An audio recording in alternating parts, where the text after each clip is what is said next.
咁首先嚟講咧，喺打 sculpture 之前嚟講，當然醫生會進行好多嘅動作啦，打麻醉藥或者搽麻醉藥，然後就喺指定個客人想要改善嘅部位去到做個 injection 啦，係填充劑。好多時第二日咧就瘀晒，就因為咧可能有啲即係人佢哋撳嘅時候，大家撳得唔夠時間。係，咁而家你見到咧呢度 keep 住佢撳住佢。明白啦。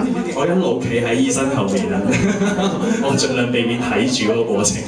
係啦 ，OK， 好 ，OK， 好，我望呢邊，我望呢邊。頭先我喺後台咧，好同意 Derek 講一番説話。女性咧扮靚或者更加靚咧，要係一個秘密嚟㗎嘛，即係要逐漸咧，又唔好俾人發覺咧，係好重要。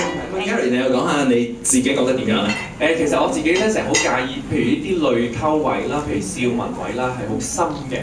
咁打完 sculpture 之後咧，大家睇到啦，即係我覺得咧自己塊面係平滑啲嚇，咁望落去咧即係健康啲、精神啲咯。